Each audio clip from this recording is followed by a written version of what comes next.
कल्पना कीजिए उन लहरों के बारे में जो एक बेहतरीन झूले की तरह ऊपर नीचे झूमते हुए, लहराते हुए आगे बढ़ती है।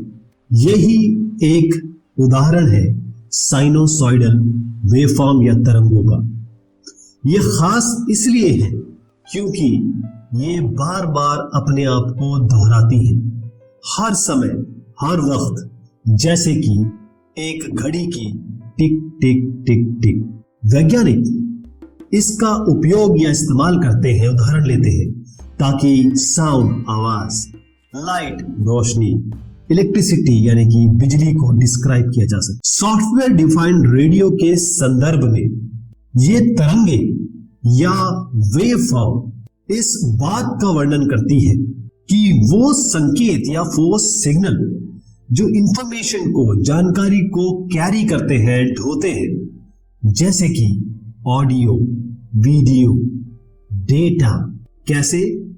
आकाशवाणी से, यानी कि रेडियो फ्रीक्वेंसी में डेटा यहां से वहां जाता है। एक वेवफॉर्म या लहरों का स्वरूप वो सारे कंपोनेंट हैं, वो सारे उपकरण हैं जो शामिल हैं शुरुआत से एंड तक, यानी कि ट्रांसमिशन, संचरण से लेकर रिसेप्शन, ग्रहण तक। ये जानकारी, कंटेंट, डेटा की बात हो रही है।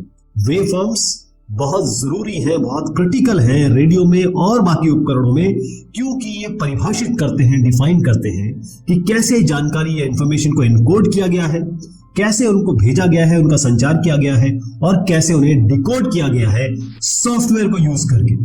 मिसाल के तौर पे उदाहरण, साइन वेव। ये वो स्मूथ और दोहराती हुई, रेपिटेटिव वो लहरें हैं या वो वेव्स हैं जो आसान एग्जाम्पल के तौर पे दिखाई जाती है लहरों की तरह। स्क्वायर वेव्स ये बारी बारी से ऑल्टरनेट करती है, हाई और लो, ज्यादा और कम। किसको दिखाने के लिए? डिजिटल संकेतों को दिखाने के लिए, डिजिटल सिग्नल्स को रिप्रेजेंट करने के लिए। इसके बाद हमारे पास कॉम्प्लेक्स वेवफॉर्म्स है। यहां पर एक से ज्यादा यानी फ्रीक्वेंसीज, आवृत्ति को मिलाकर एक खास पैटर्न बनता है कम्युनिकेशन का, जैसे कि वाईफाई और ब्लूटूथ। अब वेवफॉर्म्स या तरंगे ये बताती हैं आपको कि किस तरीके से इंफॉर्मेशन या जानकारी ट्रांसमिट की जाएगी, संचारित की जाएगी। वेवफॉर्म आपको बताती है कि फ्रीक्वेंसी क्या है, यानी कि सिग्नल या संकेत पूरे स्पेक्ट्रम में कहां पर है, किस जगह बैठते हैं। मॉड्यूलेशन यानी कि जो एक्चुअल जानकारी है वो कैरियर सिग्नल पे कैसे जाएगा, जैसे AM हो गया, FM, PSK, QAM।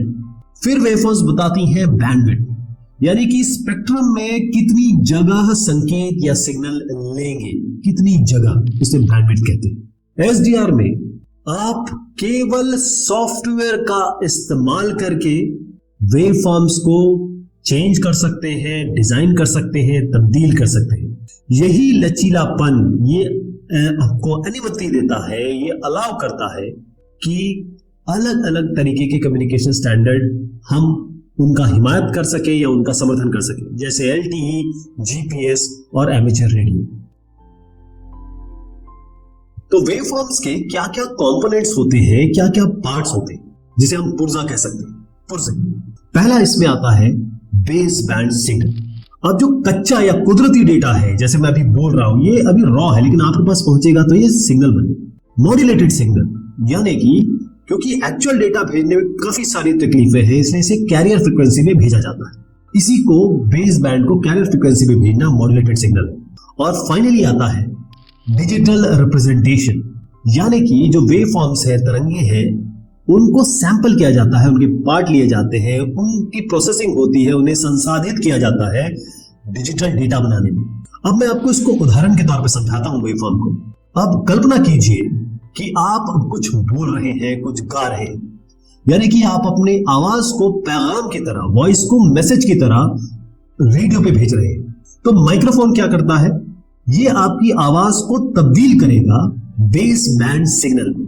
जो SDR सॉफ्टवेयर है वो इसमें मॉड्यूलेशन टेक्निक लागू करेगा, अप्लाई करेगा। जैसे मान लीजिए फ्रीक्वेंसी मॉड्यूलेशन अप्लाई कर दिया और नतीजतन परिणाम स्वरूप हमें वो वेवफॉर्म मिलेगी जिसको हम भेजेंगे, ट्रांसमिट करेंगे, संचार करेंगे एज अ रेडियो सिग्नल।